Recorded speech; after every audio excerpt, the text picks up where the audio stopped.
Que ces paroles de Torah soient pour la guérison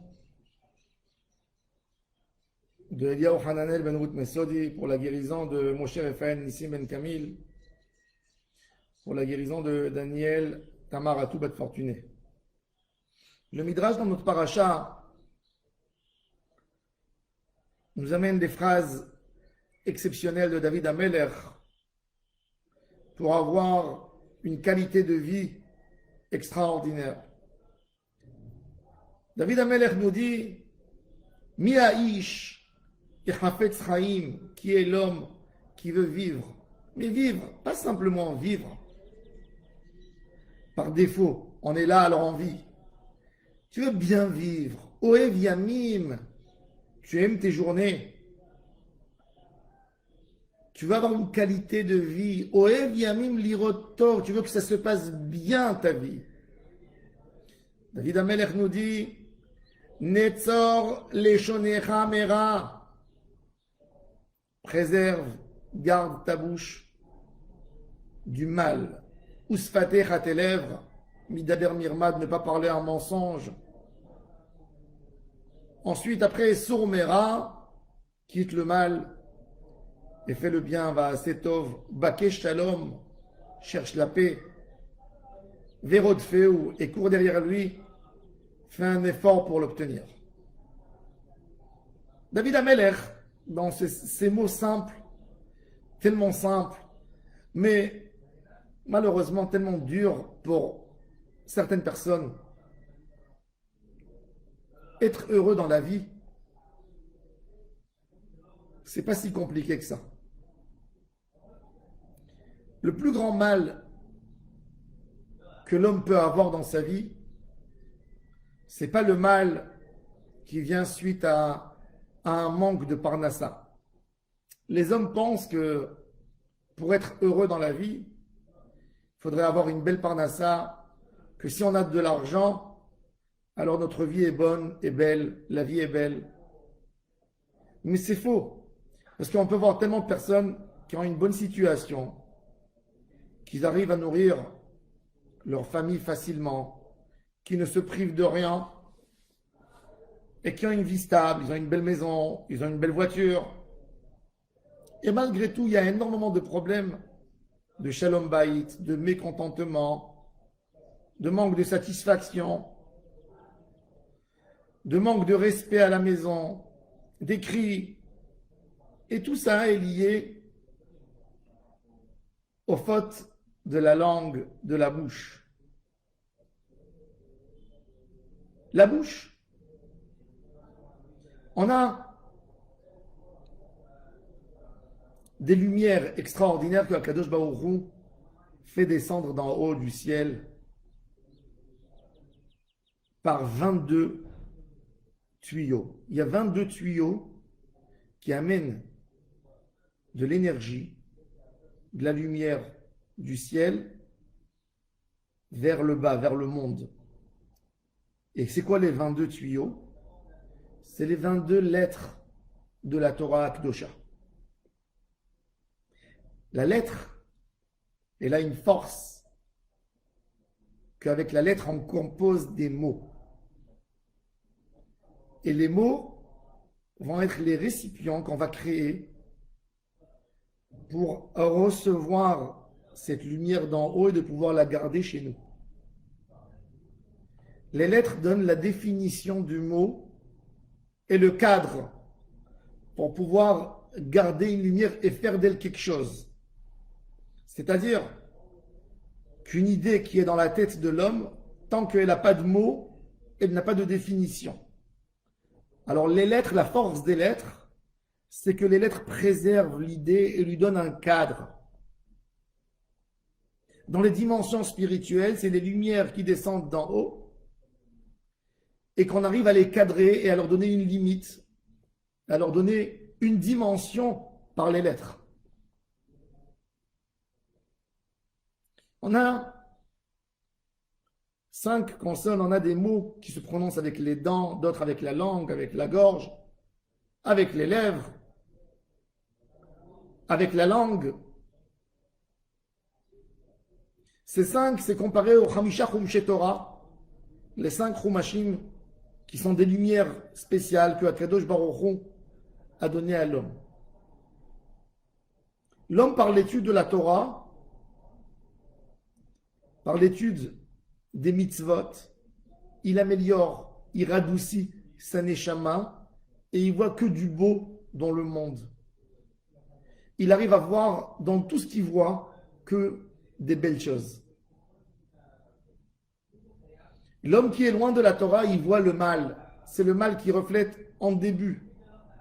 Un homme qui a le sens critique, quand il voit quelqu'un, la première chose qu'il voit, c'est ce qui manque chez lui, qu'est-ce qui n'est pas beau chez lui.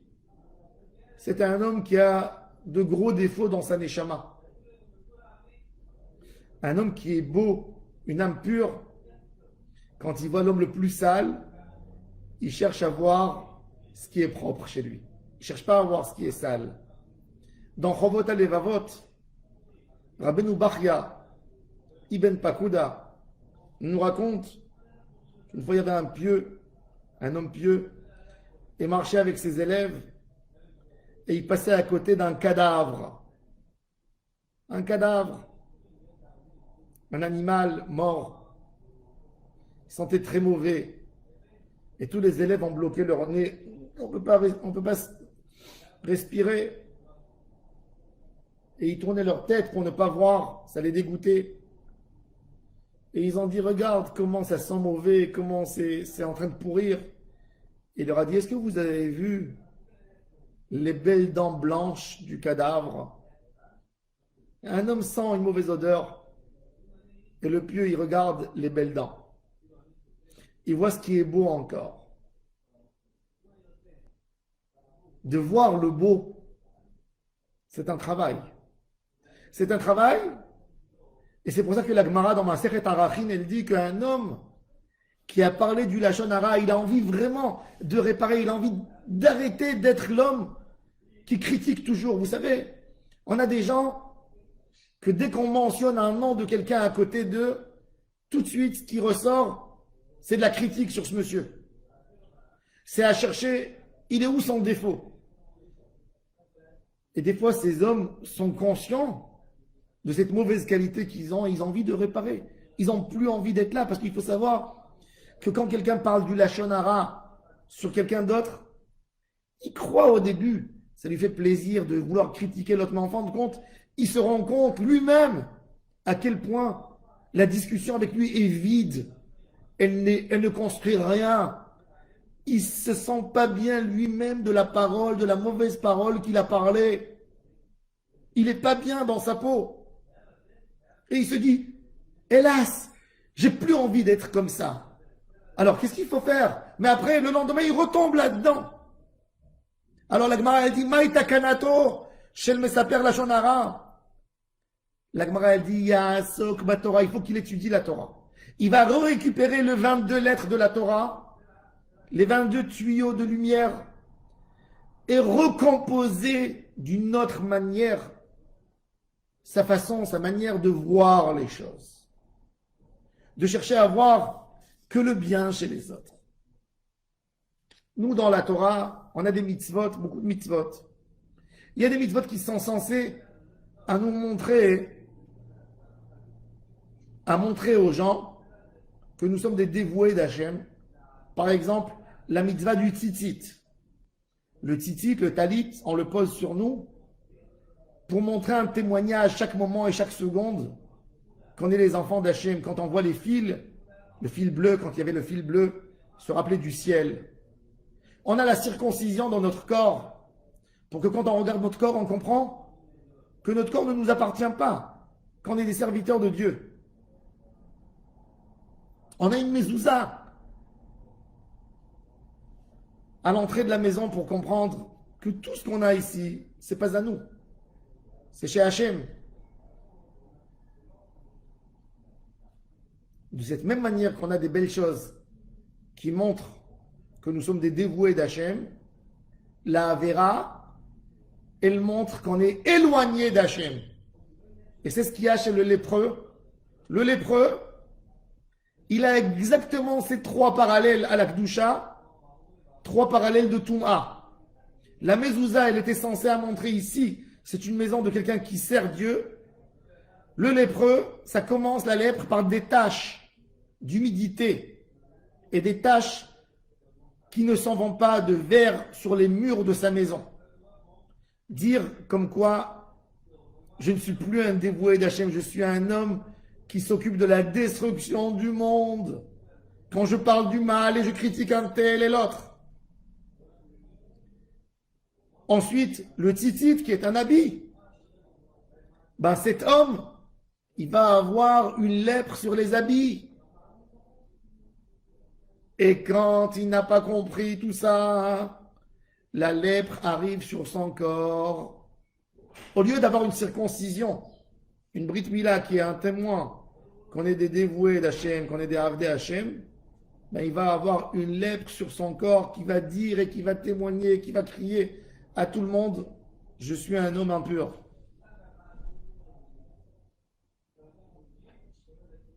Quand un homme est faim, il n'attend pas que la lèpre arrive sur son corps pour comprendre son malheur. Dès qu'il va voir une petite tache sur un mur de sa maison, au Baël à Cohen, il arrive chez le Cohen et il dit, mon père, mon maître, guide-moi, je veux être guidé, j'ai un problème, je veux réparer mes midotes. Quand l'homme a été témoin d'une dispute, d'une histoire, il a participé, il a été actif lui-même et il a rendu la vie de quelqu'un d'autre mauvaise en parlant du mal, il est là-dedans, il est là-dedans, il a besoin de faire un effort particulier, de sortir de cette mauvaise idée, de cette mauvaise chose. Et il doit aller chez le Cohen, aide-moi. Je veux avoir une bonne vie, comme il a dit David Ameller. Je veux voir le monde beau. Combien de rancune l'homme garde en lui? Combien de mal l'homme peut s'imaginer? Quand un homme sort de sa maison le matin et il voit quelqu'un qui l'a doublé, il insulte. Et ensuite, il continue et il crie. Et là, et quand il arrive au travail, on m'a manqué de respect, on m'a fait ceci, on m'a fait ça. Et en fin de compte, il est mal. C'est lui qui souffre. C'est lui qui n'est pas bien dans sa peau. Sa vie à lui, elle se raccourcit. Parce que ce qui tue l'homme, c'est pas le manque d'argent. Ce qui tue l'homme, c'est la colère, c'est les nerfs, c'est les inquiétudes. C'est ça ce qui tue l'homme, et c'est ce qu'il nous dit David Ameller. Mi haïch et chafetz chaim, qui c'est qui veut vivre longtemps? Ça dépend de toi. Garde ta bouche. La langue, il n'y a pas d'os dans la langue. Elle tourne de tous les sens. Du bien comme pour le mauvais.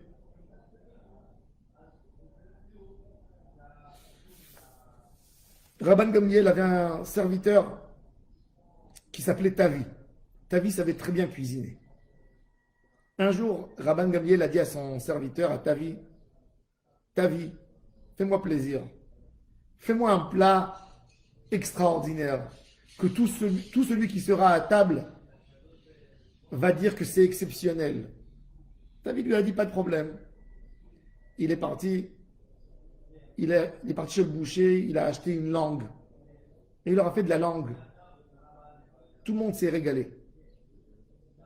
Après quelques jours, Rabban Gamliel, il a dit à Tavi, dis-moi, quel est le plus mauvais plat qui existe? Il a dit, avec votre permission, je vais vous le faire, vous allez goûter. Il est reparti chez le boucher et il a refait de la langue. Rabban Gamliel, quand il a amené la langue, il lui a dit, dis-moi, mais c'est quoi? La langue, tu nous as fait il y a quelques jours, on s'est régalé. Il dit, Rabbi, quand la langue est bonne, il n'y a pas plus bon que la langue, que la bonne langue. Et quand c'est mauvais, il n'y a pas plus mauvais que la mauvaise langue. Le lépreux, il s'appelle dans le Zohar HaKadosh, Segiro. Enfermé, renfermé, confiné. Segiro, dans le langage de la Kabbalah, c'est que notre mauvais caractère bloque la lumière qui descend d'en haut, la beracha, les bonnes énergies qui descendent d'en haut, il les bloque, il bouche les tuyaux. Vous allez avoir un bel immeuble, une belle maison, mais il n'y a pas d'eau qui vient dans les robinets. Mais les robinets sont installés. Pourquoi je ne peux pas prendre l'eau? Parce que tout est bouché. Avec quoi? Avec des petits morceaux qui ont tout bouché. Des petites paroles, des choses qu'on a dit, bloquent notre succès dans la vie, notre réussite. Des mots pas en place qui bloquent notre vie. Qu'est-ce que l'homme a à faire? Ne pas se laisser emporter par le lachon hara, par les mauvaises langues. Pri tzadik etz chaim. De rentrer vite, de toucher le etz chaim. Le plus grand malheur de l'homme était le lachon hara. L'homme a écouté le serpent qui a parlé du mal sur Hachem. Et il s'est éloigné, il a mangé le fruit interdit. Vite, vite, essayez de se rapprocher à Hachem. Akadosh Baruch Hu nous a envoyé dans la dernière génération pour nous préparer à la Géoula, le Kohen Gadol de la génération, Rabbeinu Achafetz Chaim, Rabbeinu Israël Meir HaKohen de Radin, qui a écrit un livre, pour nous dire qu'est-ce qu'il faut parler et qu'est-ce qu'il ne faut pas parler, qu'est-ce qu'on a l'ordre de parler et qu'est-ce qu'on doit faire attention de se taire et de ne pas parler. Et avec ça, promis celui qui lit ce livre, promis celui qui étudie ce livre tous les jours, une halakha, sa vie deviendra un paradis sur terre. Où il ira, il verra que du bien. Ce qu'il verra, il verra que les belles choses qui ont été faites. Il ne verra pas du mal. Il y a des gens qui vont appeler ça une naïveté. Ce n'est pas une naïveté. De voir les belles choses de la vie au lieu de chercher la critique, le mal. De voir tout le monde est bien avec moi. Le monde me sourit. Et je souris au monde de nouveau. Au lieu de penser que le monde est cruel avec moi et que moi je ne l'aime pas. Ça c'est Chaim ou Mavet Beyad Alashon, notre vie. Ou Chas Shalom le contraire. Tout est dans nos esprits. C'est l'homme qui décide où il veut vivre. On ne peut pas changer la vie, on ne peut pas changer les gens autour de nous. Mais on peut changer nous, notre regard par rapport à eux. Qu'est-ce que je dois regarder? Qu'est-ce que je dois comprendre quand on m'a dit une phrase? Est-ce que je peux dire, bon, cette personne, le pauvre, il n'a pas eu encore le mérite de comprendre, et c'est pour ça qu'il a dit. Et donc ça me permet de vivre avec lui, ou de dire, ce monsieur c'est un ennemi à moi, et donc je me suis privé, je me suis créé un nouvel ennemi. Et je dois me retirer, m'éloigner. Ça c'est l'idée. C'est ce qu'il a dit David Ameler, change ta manière de voir les choses. Et ça, c'est l'enseignement de notre paracha. Un enseignement tellement pur, où on doit faire tellement attention à bien vivre. Amen, amen.